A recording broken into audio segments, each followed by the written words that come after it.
Right అందరికీ నమస్తే. నా పేరు Suresh. Welcome to hit TV. మొన్న చేసినటువంటి సవరణలో భాగంగా 130 రాజ్యాంగం సవరణలో భాగంగా ఏడీఆర్ అనే సంస్థ ఒక స్వతంత్ర బాడీ అయినటువంటి ఇండిపెండెంట్ బాడీ ఒక కీలకమైనటువంటి అంశాన్ని తెర మీదకి తీసుకొస్తుంది. దాదాపు నేషనల్ మీడియా నుంచి ఇంటర్నేషనల్ మీడియా కూడా ఈ యొక్క అంశాన్ని పదే పదే చెప్తున్నటువంటి పరిస్థితి మనకు కనబడుతూ ఉంది. దాంట్లో తెలుగు వారి నుంచి ముఖ్యంగా దాదాపు ఫస్ట్ స్థానంలో ఉన్నటువంటి రేవంత్ రెడ్డి గారికి ఇది ఒక నెంబర్ 1గా చెప్పాలి. అప్పు పుట్టట్లేదనే దాంట్లో కూడా నెంబర్ 1, లేకపోతే నాలో ఉన్నటువంటి క్రియేటివిటీని అంతా కూడా చేంజ్ చేసి తెలంగాణ రాష్ట్రాన్ని మారుస్తా అనే అంశంలో కూడా నెంబర్ 1 చేశారు. కానీ అదంతా ఎంతవరకు విఫలమైంది, ఎంతవరకు సక్సెస్ అయిందని చెప్పేసి మనకంతా తెలుసు.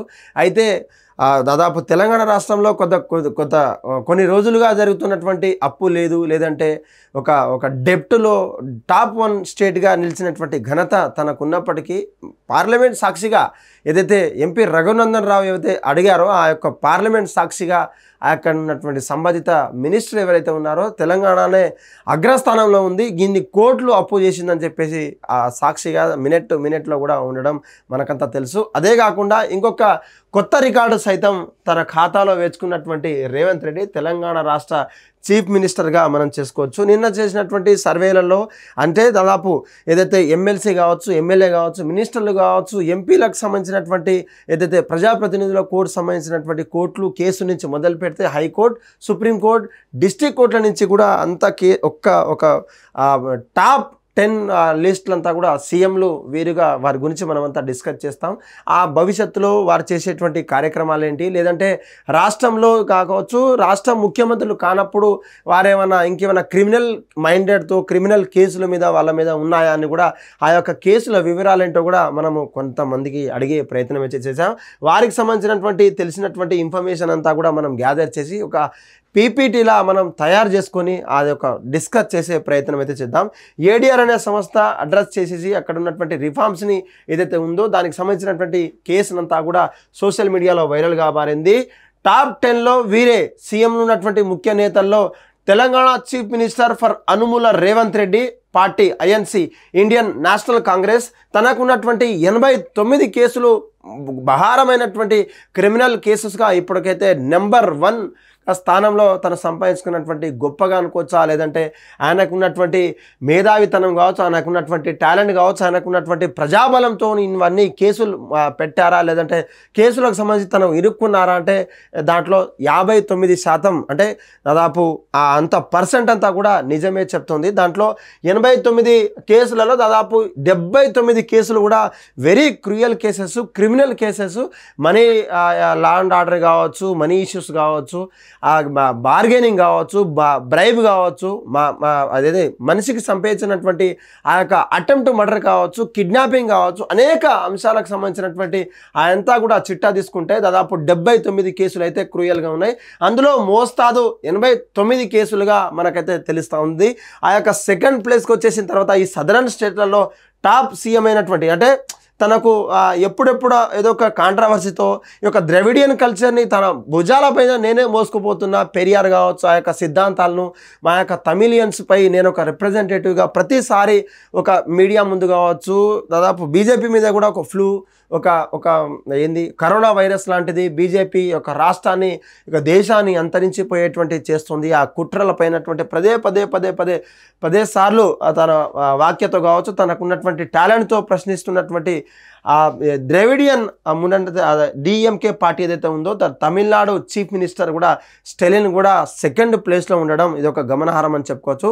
తనకున్నటువంటి మొత్తం కేసులు 47గా అయితే ఏడీఆర్ అనే సంస్థ గుర్తించింది. దాదాపు ఆ యొక్క 47 కేసులు కూడా క్రిమినల్ కావచ్చు, మనీ లాండరింగ్ కావచ్చు, లా అండ్ ఆర్డర్ కావచ్చు, అంటే సీఎం కాక ముందైనప్పటికీ ఆ కేసులన్నీ కూడా ట్రయల్లో కావచ్చు, సుప్రీంకోర్టులో కావచ్చు, అక్కడ ఉన్నటువంటి ఆయా శాఖకు సంబంధించినటువంటి డిస్ట్రిక్ట్ కోర్టులలో కూడా ఇవంతా ట్రయల్ ఉన్నప్పటికీ దీంట్లో ఏదైనా కూడా క్రూయల్గా ఉంటే మాత్రం 30 రోజుల్లో ఒకవేళ అప్రూవ్ అయితే జైలుకి వెళ్తే మాత్రం తన పోస్ట్ అంతా కూడా పోయే అవకాశం ఉంది. ఇదంతా కుట్రపూరితమైనటువంటి చర్యనా, లేకపోతే బీజేపీలో విలీనం చేసేటువంటి అఖండ భారతదేశం కోసమే మేమంతా పనిచేస్తున్నాం, ఆర్ఎస్ఎస్ కావచ్చు, బజరంగ్ దళ్ కావచ్చు, అంటే విశ్వ హిందూ పరిషత్ అంతా ఆర్గనైజేషన్ అంతా కూడా అఖండ భారతదేశం కోసం మనం పనిచేస్తున్నాం. ఆనాటి కాలంలో ఎంపరర్స్ ఎవరైతే మొఘల్ నుంచి మొదలు పెడితే ఆ హరప్పన్ సివిలైజేషన్ నుంచి మనకంతా కూడా అఖండ భారతదేశం ఉండేది. దాంట్లో మనకు చెప్పుకున్నటువంటి పాకిస్తాన్ కావచ్చు, శ్రీలంక కావచ్చు, బంగ్లాదేశ్ కావచ్చు, ఇవన్నీ టిబెట్ కావచ్చు, ఇవన్నీ దేశాలు మనలో విలీనమైనప్పటికీ కొంత భాగంగా మనలో నుంచి విడిపోయి ఆ ప్రత్యేక రాష్ట్రం కావచ్చు, ప్రత్యేక దేశంగా ఏర్పడినటువంటి వాళ్ళంతా కూడా ఇప్పటికే మన దాంట్లో మెర్జ్ అవ్వాలని బీజేపీ అంతా కుట్రపూరితమైనటువంటి చేస్తుంది. కానీ యాజ్ పర్ ఒక ఏందన్నట్టు మనకు హెల్త్ ఆఫీసర్ ఏదైతే ఉంటారో WHO కావచ్చు, ఒక శాంతి సమర్పించేటువంటి ఆ ఆఫీసర్లంతా కూడా చెప్తున్నటువంటి పరిస్థితి, ఏదైతే ఒక కాలం నాటి ఒక రోజు నాటి ఒక హిస్టరీ నాటి దేశం తన స్వతంత్రంగా స్వతహాగా ఏర్పడితే ఆ దేశం సంస్కృతి కావచ్చు భిన్నంగా ఉండొచ్చు, ఏదైనా కావచ్చు, వాళ్ళు ఏమైనా కలవాలనుకుంటే అక్కడ నుంచి కలుస్తారు తప్ప మన ద్వారా ఏం కలవరనని ఎప్పటికెప్పుడు చెప్తున్నటువంటి పరిస్థితి కూడా ఈ యొక్క తమిళనాడులో ఎగ్జాక్ట్గా మనకంతా కూడా అచ్చుదిద్దినట్టుగా కూడా కనిపిస్తుంది. ఎందుకంటే తమిళియన్స్ కావచ్చు, కేరళియన్స్ కావచ్చు, కర్ణాటక కావచ్చు, తెలంగాణ కావచ్చు, అంటే ఉమ్మడి ఆంధ్రప్రదేశ్ అయినటువంటి తెలంగాణ కావచ్చు, ఏపీ కావచ్చు, ఈ తెలుగు ప్రజల మీద హిందీని రుద్దేటువంటి ప్రయత్నం చేశారు. ఆ యొక్క బీజేపీ దాంట్లో సఫలం కాలేదు. కేంద్రంలో ఉన్నటువంటి యూనియన్ మినిస్టర్ ఎవరైనా ఉంటే సరే ఆ యొక్క హిందీని నేషనల్ లాంగ్వేజ్ చేద్దాం, ఇప్పటికే మన భారతదేశానికి నేషనల్ లాంగ్వేజ్ లేదు, కేవలం రీజనల్ లాంగ్వేజ్ ఉంది. కానీ వీళ్ళు మాత్రం తెలంగాణ రాష్ట్రంతో పాటు అంటే అధిక మొత్తంలో అధిక భాష మాట్లాడే వాళ్ళు మాత్రమే తెలంగాణ కావచ్చు, ఏపీ కావచ్చు, కర్ణాటక కావచ్చు, తమిళనాడు కావచ్చు, అధిక సంఖ్యలో ఎవరైనా మాట్లాడితే ఆ భాషను మీరు చేయాలి తప్ప మీరు తక్కువ భాషలో మాట్లాడేది, తక్కువ సంఖ్యలో మాట్లాడేది మా మీద రుద్దితే మేము ఎందుకు ఊకుంటామంటూ తనకున్నటువంటి ఎమ్మెల్యేలతో కావచ్చు, మినిస్టర్లతో కావచ్చు, యూనియన్ మినిస్టర్ కావచ్చు, ఎంపీలతో, రాజ్యసభ మెంబర్లతో కూడా తన వంతు కృషి చేసేటువంటి ఒక గొప్ప నాయకుడు అని చెప్పేసి మనం చెప్పుకోవచ్చు. మొన్నటి డీలిమిటేషన్ అంటే పునర్విభజన చట్టాన్ని సమర్పించినటువంటి దానికి ప్రధాన ఒక మెయిన్ ఎయిమ్గా, ఒక ఎజెండాగా తీసుకెళ్ళినటువంటి అఖిలపక్ష నేతలతో, అఖిలపక్ష సీఎం స్థాయి, ప్రతిపక్ష స్థాయితో నేతలతో మీటింగ్ ఏర్పాటు చేసి ఆ యొక్క డీలిమిటేషన్ అంటే కేంద్రంలో ఉన్నటువంటి రాష్ట్రాలలో బీజేపీ ఎక్కువ మొత్తంలో ఉన్నది కాబట్టి అదర్ దాన్ సదరన్ స్టేట్స్లలో కేవలం కుటుంబ నియంత్రణ చేసుకున్నాం, కుటుంబానికి ఒకరో ఇద్దరో ముద్దనుకున్నాం. మనము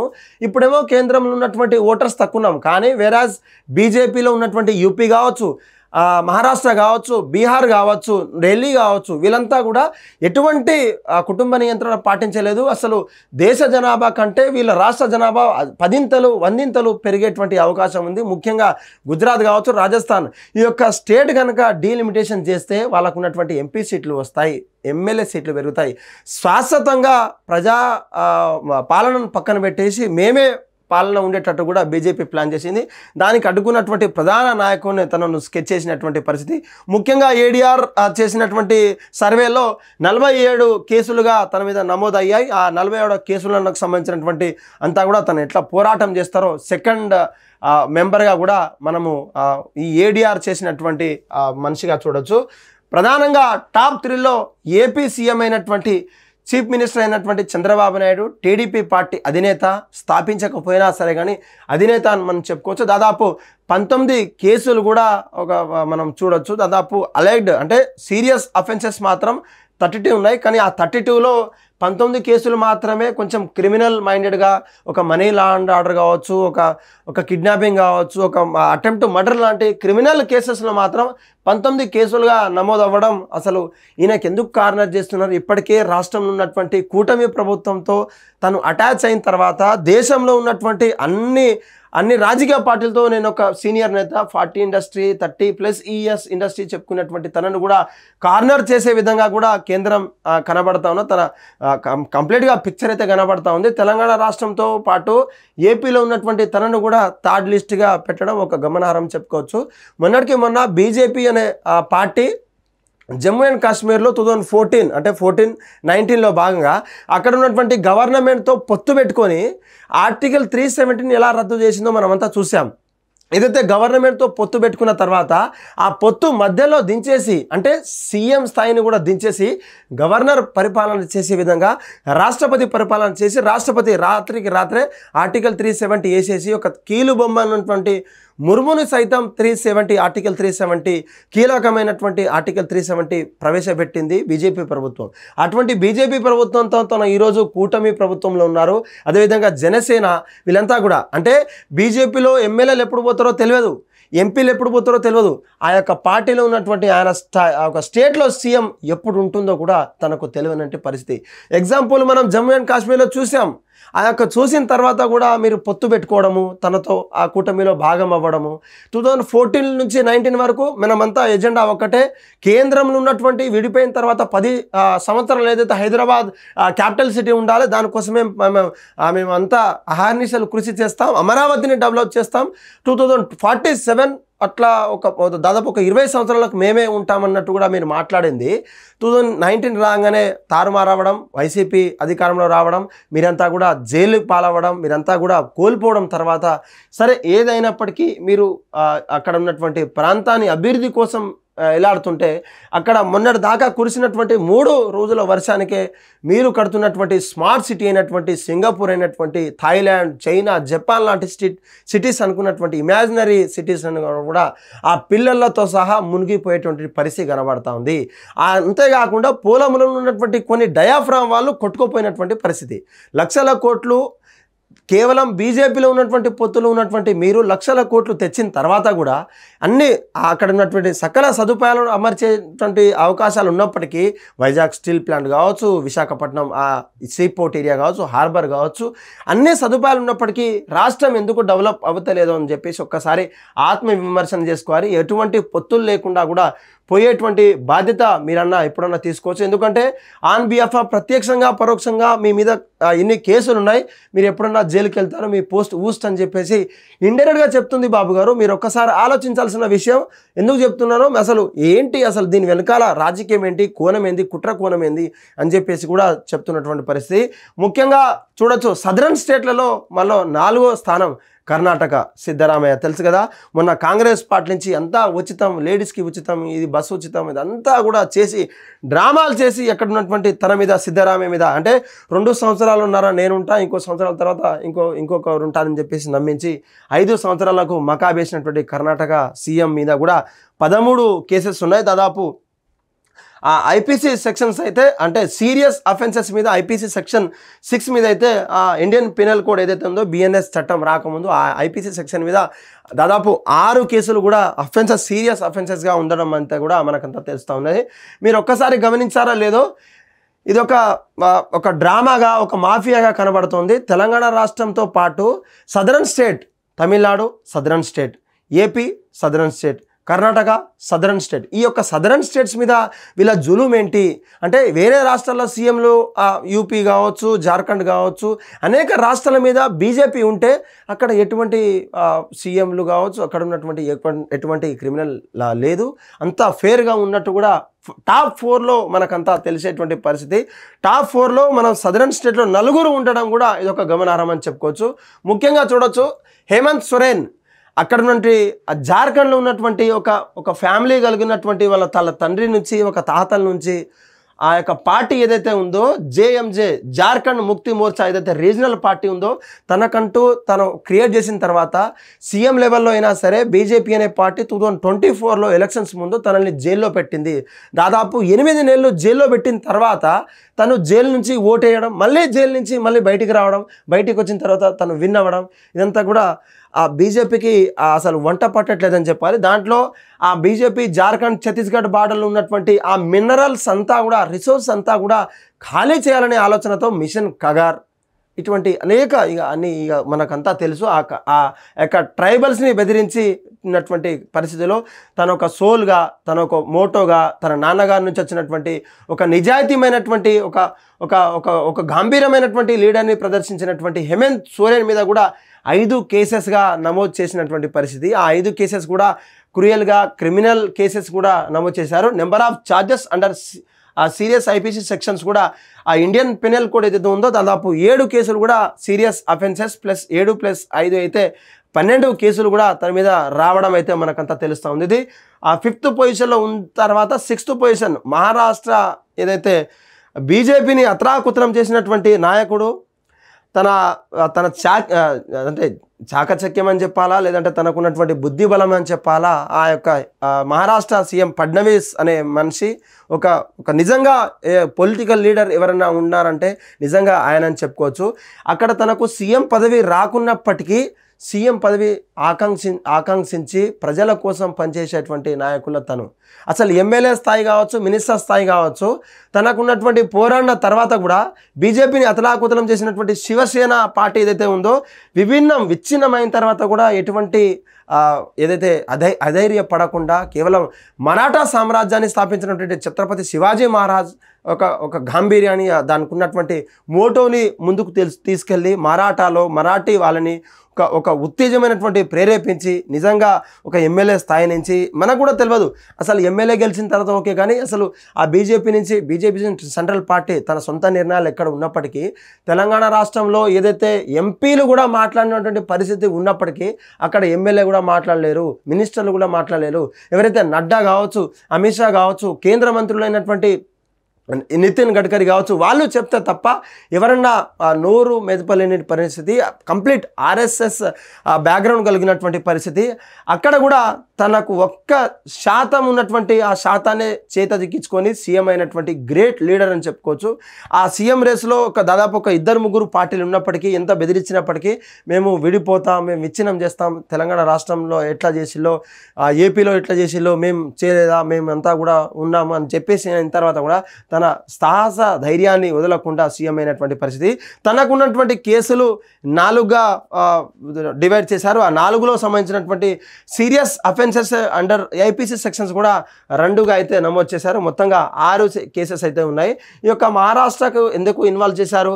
ఇన్వాల్వ్ చేసినా సరే కంప్లీట్ సదరన్ స్టేట్ని ఇన్వాల్వ్ చేయాలా, లేదంటే మహారాష్ట్ర పడే ఉన్నటువంటి మహారాష్ట్రను కూడా ఇన్వాల్వ్ చేయాలంటే నిజంగా అది అనుకోవచ్చు. దానికి 4 కేసులు అంటే సుప్రీంకోర్టులో కావచ్చు, ఇక ఇప్పుడు పార్టీలో ఉన్నప్పుడు ఏదన్నా మేనేజ్ చేసేటువంటి అవకాశాలు అయితే ఉంది. కానీ దేశం ఏదో ఒక మూలాల న్యాయమైనది బతికే ఉందంటే అది సుప్రీంకోర్టు కావచ్చు, హైకోర్టులలో బతికే ఉంటుందని చెప్పేసి మనమంతా కూడా నమ్మే పరిస్థితి ఉంది. 7th పొజిషన్లోకి వచ్చేసి హిమాచల్ ప్రదేశ్ చీఫ్ మినిస్టర్ సుపీందర్ సింగ్ కూడా 4 కేసులు కూడా మనకు నమోదైతే చేయడం అయితే జరిగింది. తనకున్నటువంటి పార్టీ కూడా ఐఎన్సీ ఇండియన్ నేషనల్ కాంగ్రెస్ అంటూ కూడా మనకంతా తెలుసు. తనకున్నటువంటి 4 కేసుల్లో చాలా క్రూరమైనటువంటి క్రిమినల్ కేసులు కావచ్చు, అక్కడ ఉన్నటువంటి సీరియస్ అఫెన్సెస్లో కూడా 1 కేసు అయితే నమోదైంది. దాంట్లో 5 కేసులుగా కూడా మనం చూడొచ్చు. కాంగ్రెస్ పదవిలో ఉన్నటువంటి తను ఎటువంటి రిఫార్మ్ తీసుకొచ్చారు, హిమాచల్ ప్రదేశ్ అని ఎటువంటి టూరిస్ట్ ప్లేసెస్ తీసుకొచ్చారు, అక్కడ ఉన్నటువంటి ఫార్మర్స్ని అక్కడ ఉన్నటువంటి ఏదైతే లో డిగ్రీ కలిగి ఉన్నటువంటి ఫార్మర్స్ ఏదైతే ఉందో అక్కడ పంట పొలాలను తను ఏ విధంగా సేవ్ చేస్తున్నారో తనకు వచ్చినటువంటి వెల్ఫేర్ స్కీమ్స్ అంతా కూడా మనకంతా తెలుసు. సోషల్ మీడియాలో ప్రతిసారి కూడా ఆయనకు ఒక ట్రెండ్గా మనకంతా తెలుస్తుంది. 8th పొజిషన్లోకి వచ్చేసి కేరళ సీఎం ఆయన కమ్యూనిస్టు భావాజాలం ఉన్నటువంటి తనను కూడా ఈ యొక్క 2 కేసులుగా విభజించారు. అక్కడ ఉన్నటువంటి సిపిఐ పార్టీ కావచ్చు, సిపిఎం కావచ్చు, పీడిఎస్, ఈ లెఫ్ట్ ఆర్గనైజేషన్ పార్టీలు ఏదైతే ఉందో సీఎంగా పదవిగా మనం అంతా తీసుకున్నాం. పెరినారి విజయన్ కూడా తను 2 కేసులుగా విభజించారు. కేరళలోని ఉన్నటువంటి ప్రాంత ప్రజలంతా కూడా తనను ఒక సీనియర్గా తనకున్నటువంటి భావాజాలంతో కావచ్చు, ఈ లెఫ్ట్ ఆర్గనైజేషన్తో ఉన్నటువంటి భావం అంతా కూడా ఒక చైనా ఆ యొక్క రెవల్యూషనరీ మనకంతా ఉంటుంది. దానికి సంబంధించినటువంటి వాళ్ళకి ఎప్పుడెప్పుడు కూడా మనకు ఆపరేషన్ కగర్ కూడా వాళ్ళ మీద మాట్లాడడము, లేదంటే మనుషుల్ని ఎట్లా హీనంగా చంపేస్తారో, అసలు మనుషుల్ని చంపడానికి గల కారణాలు ఏంటి, అనేక కారణాలు ఉంటాయి. కానీ అనేక కారణాలు కూడా తను ప్రస్తావించడం అంతా కూడా మనకంత తెలుసు. తన మీద 2 కేసులు, అదేవిధంగా ఐపీసీ సెక్షన్లో బలమైనటువంటి సెక్షన్లో ఇంకొక 2 కేసులు కూడా నమోదవ్వడం అయితే జరిగింది. 9వ స్థానంలో సిక్కిం చీఫ్ మినిస్టర్ అయినటువంటి పిఎస్ తమాంగ్ అనే పార్టీ, అక్కడ ఉన్నటువంటి పార్టీకి రీజనల్ పార్టీకి తను చీఫ్ మినిస్టర్ అయ్యారు. ఓన్లీ 1 కేసుగా మాత్రమే నమోదవ్వడం, ఏడీఆర్ కూడా ఫైల్ ఇవ్వడం అయితే జరిగింది. ఎస్కేఎం సిక్కిం క్రాంతికరి మోర్చా అనే పార్టీకి తను సీఎంగా ఉన్నారు. అక్కడ 7 సిస్టర్స్ ఏవైతే ఉందో అక్కడ 7 చెల్లెలు ఉన్నటువంటి రాష్ట్రాలకు one of the best CM అని చెప్పుకోవచ్చు. నాగాలాండ్ కావచ్చు, మణిపూర్ కావచ్చు, అస్సాం కావచ్చు, ఆ స్టేట్ అంతా కూడా ఏదైతే 7 సిస్టర్స్ ఏదైతే ఉందో అంతా కూడా హిమాలయన్ ప్రాంతాలు కాబట్టి కొంత డెవలప్మెంట్కి కొంత బ్యాక్వర్డ్ ఉన్నప్పటికీ ఒక బ్యూటిఫుల్ తన ప్రదర్శనతో అక్కడ ఉన్నటువంటి ఏదైతే కల్చర్నో తను తీసుకోపోతున్నటువంటి, అప్పటికే బీజేపీ నుంచి తను తనకు ఎన్ని అవకాశాలు వచ్చినప్పటికీ బీజేపీని తిరస్కరించినటువంటి మొట్టమొదటి వ్యక్తి ఎవరైనా ఉంటారంటే అది సిక్కిం అక్కడ ఉన్నటువంటి పార్టీ, లోకల్ పార్టీ అని చెప్పుకోవచ్చు. తనకున్నటువంటి ఒకే ఒక case serious offences plus IPC సెక్షన్లో ఇంకొక కేసుగా ఏడీఆర్ అయితే రిపోర్ట్ అయితే ఇచ్చింది. దాదాపు తనకున్నటువంటి టాలెంట్తో ఏదైతే ఢిల్లీలో వడికించినటువంటి ఆప్ పార్టీ ఏదైతే ఉందో అక్కడ ఉన్నటువంటి ఆ ఢిల్లీని కాకుండా పక్కనే ఉన్నటువంటి పంజాబ్ రాష్ట్రంలో కూడా తన సత్తా చాటేటువంటి చీపురు కట్ట సత్తా చాటేటువంటి పంజాబ్ చీఫ్ మినిస్టర్ భగవత్ సింగ్ మీద కూడా ఒక కేసుగా ఏడీఆర్ ఫైల్ అయితే రిపోర్ట్ అయితే రిలీజ్ చేసింది. తెలంగాణ రాష్ట్రంలో ఏఏపీ ఆప్ పార్టీ మినిస్టర్, చీఫ్ మినిస్టర్ హోదాలో వచ్చిన తర్వాత రావ్ సాబ్ హమ్ దేశ్ కో బచాయేంగే, రావ్ సాబ్ हम देश को अवश्य के है राव साहब, हमको మోడీ को हटाना है రావ్ సాబ్ అని చెప్పేసి పెద్ద పెద్ద మీటింగ్లు పెట్టినటువంటి అరవింద్ కేజ్రీవాల్ ఎవరైతే ఉన్నారో మొన్నటి దాకా ఢిల్లీలో బ్యూటిఫుల్ కేసెస్ కావచ్చు, అసలు మొసమర్రని కేసులు అటువంటి లిక్కర్ కేసులు కావచ్చు, ఈడీ స్కామ్స్, మనీ లాండరింగ్ కేసుల మీద తనను అరెస్ట్ చేయడము, అంతా కూడా విచ్ఛిన్నం చేయడము, అంతా విభజించిన తర్వాత తను ఓడిపోవడం, తన సీఎం పదవి పోవడమే కాకుండా తను ఎమ్మెల్యేగా కూడా గెలవకపోవడం ఎంతవరకు అసలు ఆ యొక్క డిస్టర్బెన్సెస్ని పట్టుకోకుండా పంజాబ్ ఆమ్ ఆద్మీ పార్టీ ఏదైతే ఉందో దాని మీద కూడా పంజాబ్లో ఉన్నటువంటి సీఎం మీద కూడా ఒక కేసు, దాదాపు నాకు తెలిసి మొన్న జరిగినటువంటి రైతుల అల్లల్లో సమయంలో మాత్రమే ఈ కేసు అనుకుంటా. ఎందుకంటే పంజాబ్ రాష్ట్రం నుంచి ఏదైతే వీరులు, ధీరులు, శూరులు ఉంటారో అక్కడ ఉన్నటువంటి రాష్ట్ర ప్రజలంతా కూడా కొంచెం ఉన్నటువంటి ఆ మోటోతో ఉంటారు. ఏదన్నా చిన్న విచ్ఛిన్నమైతే తప్ప మాకు సపరేట్ దేశమే కావాలని అనుకునే వాళ్ళు ఈ యొక్క పంజాబ్ స్టేట్ ఇది ఎప్పటికీ మనకు అర్థం కాదు. మొన్న జరిగినటువంటి రాజకీయ కోణంలో భాగంగా రైతులకు ఎంఎస్పి ప్రైజెస్ కావచ్చు, రైతుల కోసం సవరణ చేసినటువంటి ప్రత్యేక చట్టాల కోసం తన వంతు తను కృషి చేసి ప్రత్యేకంగా ఢిల్లీలో ఉన్నటువంటి అస్తవ్యస్తం చేసినటువంటి నాయకుల్లో ఈ యొక్క చీఫ్ మినిస్టర్ తన వంతు ఆ టైం పోషించారు. తన మీద కూడా ఒక సీరియస్ క్రిమినల్ కేసు, ఒకటి ఎఫెన్సెస్ కేసు కూడా ఒకటిగా నమోదు అవ్వడం అయితే ఏడీఆర్ అయితే ఫైల్ చేసింది. పూర్తిగా మన సదరన్ స్టేట్స్లలో నెంబర్ 1గా అయింది మాత్రం మన సీఎం రేవంత్ రెడ్డి, స్టాలిన్. ఇక్కడ తమిళనాడు పార్టీలో ఉన్నటువంటి స్టాలిన్ కావచ్చు, ఏపీ సీఎం కావచ్చు, కేరళ సీఎం కావచ్చు, కర్ణాటక సీఎం కావచ్చు, ఇదంతా కూడా చూస్తూ ఉంటే 5 స్టేట్లు, తమిళనాడు ఉంది, కర్ణాటక ఉంది, తెలంగాణ ఉంది, ఆంధ్ర ఉంది, ప్లస్ మన జార్ఖండ్ కూడా ఉంది. జార్ఖండ్ కూడా అఖిలపక్ష పార్టీలలో మొన్న వచ్చిన తర్వాత కూడా మేము హిందీని స్వీకరించబోమని చెప్పేసి తన వంతు గొంతు చెప్పినటువంటి పరిస్థితి, నూతనంగా వాళ్ళ నాన్నగారు కూడా కోల్పోయేటటువంటి పరిస్థితి. అయితే ఈ సందర్భంలో అసలు బీజేపీ పార్టీ తనకున్నటువంటి ఆలోచన ఎలా ఉంది, ఈ యొక్క అఫెన్సెస్ని ఈ యొక్క ఢిల్లీలో ఉన్నటువంటి కూర్చొని ఇలా సవరణ చేసుకుంటూ వాళ్ళను పోస్టింగ్లు ఊస్ట్ చేశానంటూ చేస్తున్నటువంటి పరిస్థితి. అయితే వీళ్ళు కూడా బీజేపీ పార్టీకి దాహోత పడతారా, లేదంటే ఇంటర్నల్గా సపోర్ట్ ఇస్తారా? ఎప్పటికే తెలుసు ఏపీలో ముఖ్యమంత్రి వాళ్ళ పార్టీలో ఉన్నారు, తనకేమన్నా వెసులుబాటు ఉంటుందా, లేకపోతే బడాబాయి చోటాబాయి అని చెప్పుకునేటువంటి సీఎం రేవంత్ రెడ్డికి ఏమైనా వెసులుబాటు ఉంటుందా లేదా, లేకపోతే నువ్వా నేనా చల్ నీకేంద్రబాయ్ భయపడేదని చెప్పేస్తున్నటువంటి ఆ తమిళనాడు సీఎం స్టాలిన్కి ఉంటుందా, లేదంటే కేరళ స్టాలిన్కి ఉంటుందా, లేదంటే కర్ణాటక చీఫ్ మినిస్టర్ వాళ్ళకు ఉంటుందా? ఎందుకంటే అక్కడ ఉన్నటువంటి ప్రాంత ప్రజలు కన్నడ కావచ్చు, తమిళ్ కావచ్చు, మలయాళం కావచ్చు, ఇదంతా కూడా కేరళ అంతా కూడా ఒక భాషమైనటువంటి ఒక భాషపరమైనటువంటి ఒక కల్చర్ని రిప్రజెంట్ చేసే రాష్ట్రాలు కాబట్టి మన మీద ఎంత వరకు ఉంటుందో కూడా వేచి చూడాల్సినటువంటి సమయం దగ్గరలో పడిందని కూడా మనకంతా తెలుస్తూ ఉన్నది. హిట్ టీవీ యాప్, ఇందులో short news, live news, entertainment shows, movies, digital magazines తో పాటు మీ జిల్లా వార్తలను కూడా ఫ్రీగా చూడొచ్చు.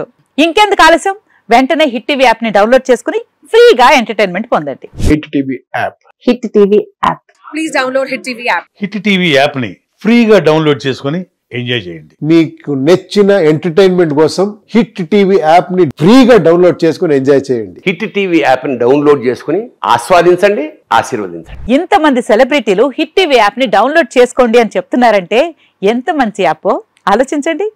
అమెరికా అమెరికా అమెరికా అమెరికాలో చదవాలనుకునే వాళ్ళకి విశ్వసనీయమైన పేరు మన శౌర్య కన్సల్టెన్సీ. UK లో 1 year masters, UK లో 1 year masters, 2 years work permit up to 5 years visa. Contact Saurya Consultancy. Contact 89851 89851.